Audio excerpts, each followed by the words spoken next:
There are lots of scary things in the real world, but there are also lots of scary things in fiction. And the worst part about scary things in fiction, they can pop up just about anywhere. Sure, there's horror films and scary games, stuff specifically designed to make you quake and shake in fear. But they can also show up in the most innocent places, like properties we enjoyed as a kid.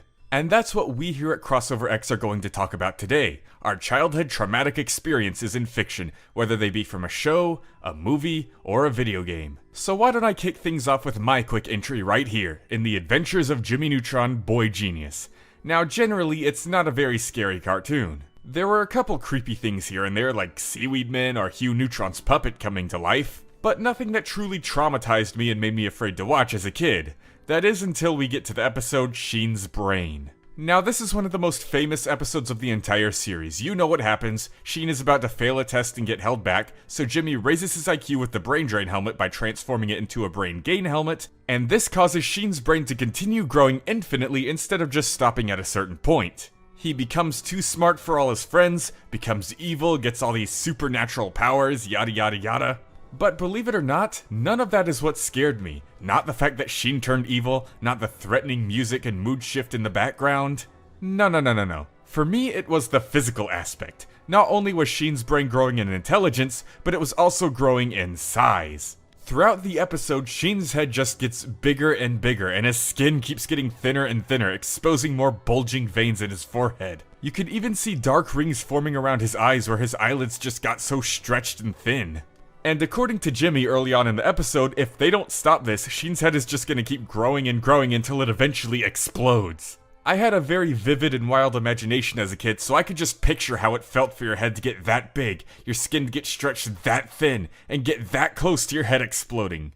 It was absolutely horrifying, but the thing about me is I'm an adrenaline junkie, so even though it traumatized me as a kid, it still quickly became one of my favorite episodes in the entire show. I don't know what's wrong with me. But yeah, Sheen's brain, headache. Now let's see what the rest of the team has.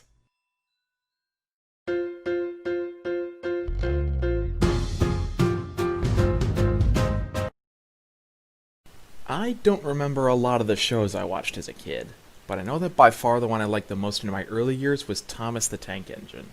I loved this show so much that I used to have a giant plastic bin, filled to the top with train track pieces and models of Thomas characters that I constructed elaborate track systems out of. Looking back on it now that I'm an adult though, it's still completely kid-friendly and lighthearted, right? And the engines are totally justified in feeling safe at their jobs, right? Right? The fat controller laughed. Ho ho. Well, the engines are wrong. Man, it's amazing how much stuff flies over your head as a kid. Granted, episodes where things got dark on this show were relatively infrequent, but when you think of these characters as living beings, this show had some seriously morbid moments, from burying people alive to literally tearing people to shreds. And that's not even mentioning the scrapyard. Oh god, the scrapyard. But none of those things are what I'm talking about here. The episode of Thomas that left the strongest impression of me out of pure fear was Season 5, Episode 11, better known as Haunted Henry. This episode still holds up as being legitimately creepy in terms of its setting, as Henry travels on the old line for his nightly tasks. The withered trees, the thick fog, the darkness of the night, it all creates an impressively tense atmosphere for a kids show. It feels like anything could be lurking in the darkness, especially as Henry and his drivers see what they think are signs of a ghost being about. Damn that owl and its creepy hooting. This was enough to scare me on its own as a kid. But the real, most horrifying thing from this episode comes in the second half, when Henry is back on the old line again, this time with a bunch of freight cars who are about as pleasant as a shit sandwich. Even their faces are creepy, but that's nothing compared to what happens next. When more signs of the ghost start going off, Henry drives full speed into a landslide blocking the tracks, and every single freight car is thrown over a cliff. They literally die on screen. They even show them smashing into the ground as rubble flies around, and their terrified faces sit there on their corpses, still and silent. And then the show just brushes it off without even acknowledging that we just witnessed Henry kill 6 people because this Fogman dickhead doesn't know how to not look creepy. Engines on Sodor are killed and enslaved for way less than this. So Henry's happy ending is probably just that Topham Hatt's shoes didn't get scuffed in the crash. Needless to say, I remember this episode scaring the hell out of me back when I first saw it. Sodor's a messed up place as is, but to me, Haunted Henry remains the most striking example of how Thomas and friends lead a terrifying life, just one bad night away from being permanently scrapped, either by the Monopoly Man's fat brother or by the cold, hard bottom of a cliffside ravine.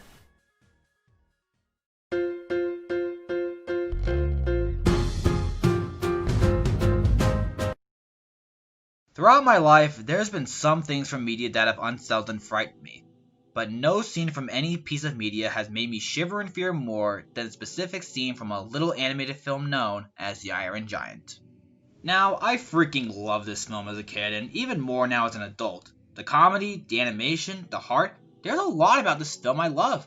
But that doesn't change the fact that there was one scene that after my first viewing I have always grabbed the remote for. The interrogation scene. While on his hunt for info on the giant metal man, our movie's villain, Kent Mansley, United States government. Yes, thank you. Kent Mansley finds a camera owned by our main character, Hogarth. Within it, he finds a specific image of the very giant he was looking for all this time. Later that night, after Hogarth had a fun day with the giant, Kent then corners Hogarth in a barn when his mother was still at work, and they decide to have a little chat. And oh boy, did this movie make sure to make this chat unsettling for little me. Now, the scene wasn't scary as in Kent turns into the devil and eats our main hero, but more with the drastic change in atmosphere compared to what this movie has given us so far. Just with that one picture Kent shows to Hogarth, you just have this feeling of hopelessness throughout. And with that hopelessness comes Kent's sinister attitude towards Hogarth, which even at some points he yells at our main character and holds onto his face. Long story short, he wants answers. On top of the yelling, his facial expressions just look full on evil, and it doesn't help that the lighting really shows off that sinister look of his. It just reminds me of being yelled at by a parent after doing something wrong. It's just something you don't want to feel as a kid. And keep in mind, before this scene, we seen Kent was sort of a comedic character despite him being the villain.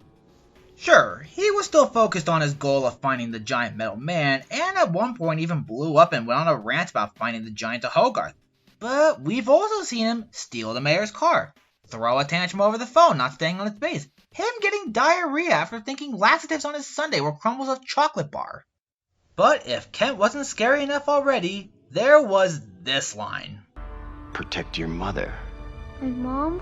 It's difficult to raise a boy all alone. We could make it more difficult. In fact, we could make it so difficult that it would be irresponsible for us to leave you in her care. You'll be taken away from her, Hogarth. You can't do that! Oh, we can. And we will. Yes, Kent just threatened to take Hogarth away from his mom if he doesn't spill the beans on where the giant is. Just the idea of being taken away from your family, let alone it being out of your control, was just another thought that frightened me as a kid. And worst of all, no matter what Hogarth says, he loses. He tells the truth, there goes his new best friend. He lies about the giant, he gets taken away from his mother. In the end, our main character tells Kent the giant is hiding in the junkyard, and as one final scare for me, Kent decides to chloroform the already defeated Hogarth, so all this would seem like a bad dream all this time. Fucking yikes. So yeah, that's the scary interrogation scene. Despite this scene unsettling me as a kid, I still absolutely love this film and will hold it in high regards. But man, this scene will always stick to my mind when it comes to scenes that scared me when I was young. Even nowadays, I still get unsettling feelings from it. Ugh.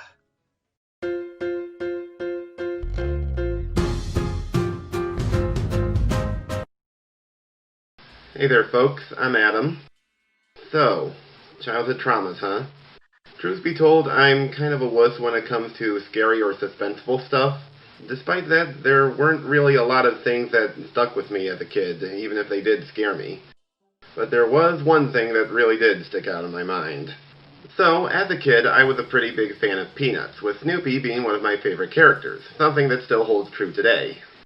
I was always down for watching the animated specials just to see what antics Charlie Brown and friends would get up to.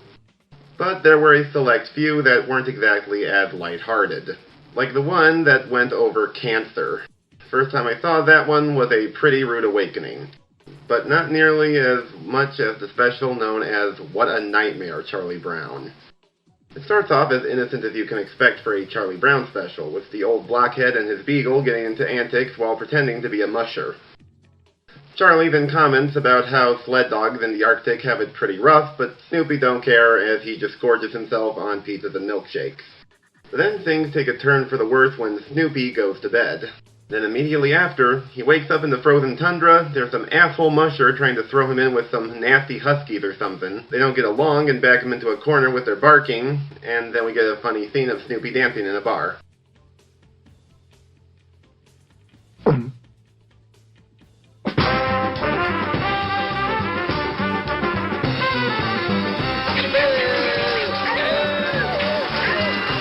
Then we go right back to Snoopy getting whipped and beaten up and bullied by the other dogs. Then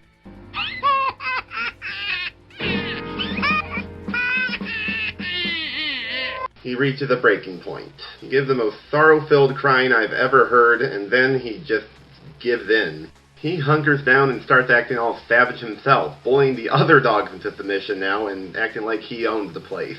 Yeah, that's right. Charming and cheerful little Snoopy just got peer-pressured into becoming the villain from Balto. And seeing that kind of transformation for one of my favorite characters would have been bad enough. This special had to take it one step further and ended with the dog sled drowning, Snoopy included as he's screaming for his life. I mean, Jesus. Charles Schulz had to approve of this, right? Ugh. Thankfully, as the title alluded to, this was all just a bad dream, and it actually ends with Snoopy waking up with newfound appreciation for his life. But still, is it any wonder why this special was so shocking to me as a kid?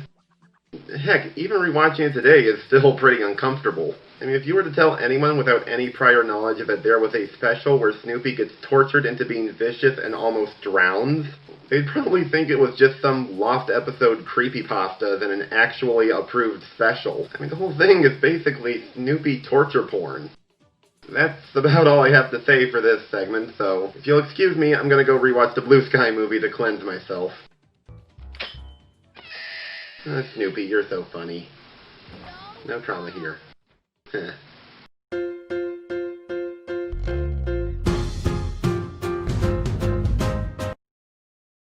Pink Panther, good old Pink Panther, everyone's familiar with him, right? Even though it started as a live-action film, I wager most people know this franchise for its charismatic title character, the Pink Panther, and its different iterations of animated series. While I wouldn't call myself a fanatic of Pink Panther, I still like to see it from time to time while I was channel surfing, and I've always amused myself watching it. However, today I'm not gonna talk about the animated series, nor the original live-action for that matter. Instead, I'm gonna focus on a specific iteration of Pink Panther that scarred me for a good chunk of my childhood, a little computer video game that was released in 1996, the Pink Panther Passport to Peril, or how it was called in Hispanic countries, Pink Panther Dangerous Mission. This game released before I was born, and it was one of the very first few video games I've ever played in my childhood, where I used to spend lots of time having fun on the family computer playing a lot of small shitty PC games. Passport to Peril is a point-and-click adventure game in which we control the classic felon in the humble Camp Chilihuahua, a summer camp made specifically for different gifted children from around the world, while we do different tasks and missions to help the children cheer up and have a good time while far away from home. But, the man PF, you may ask, what does any of this have to do with trauma? I thought this was a Halloween episode. Oh, don't worry, we'll get to that. So, during his time in Camp Chilihuahua, the Panther starts to notice strange things going on, mainly the kids absolutely despising their time at the camp despite all efforts to make it good. So here starts Pink Panther's mission in traveling to different countries to get in touch with each of the children's culture and roots. So in his return he will be able to better help the children while they're away from home. You following me so far?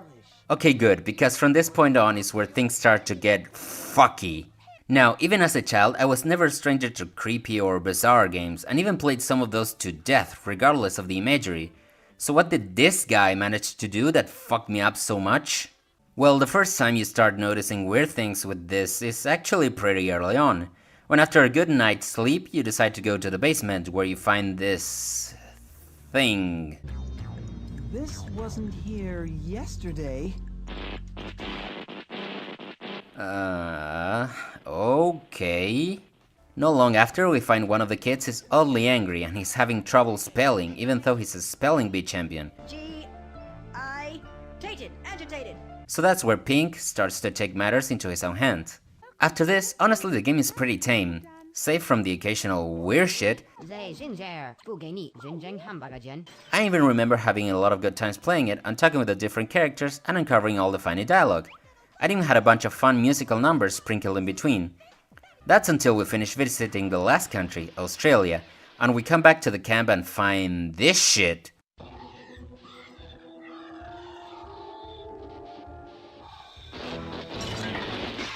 Did his face just fall off his head?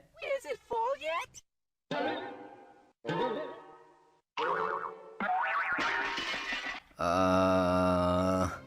Try and catch me. You're it.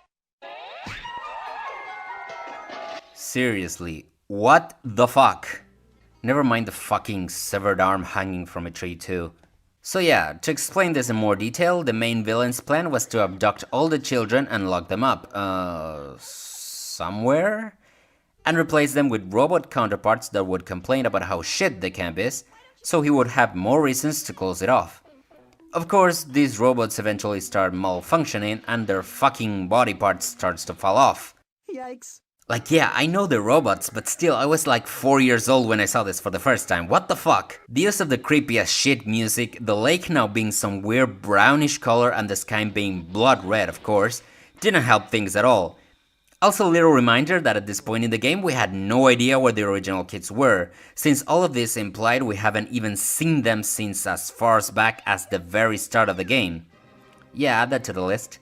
Of course, this being a children's game, we end up foiling the villain's plans and freeing the children at last, and earn us a happy ending with cheerful music and everyone clap blah blah blah blah. But then again, for a good while I never found any of this shit out. Literally, I was so scared and so disturbed by seeing fucking robot children losing limbs that at that point in the game I just fucked off. And I didn't even want to look at the computer screen again and see what happened next.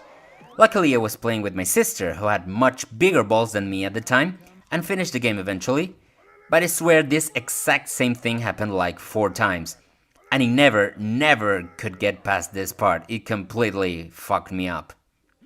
Anyway, happy Halloween and sweet dreams.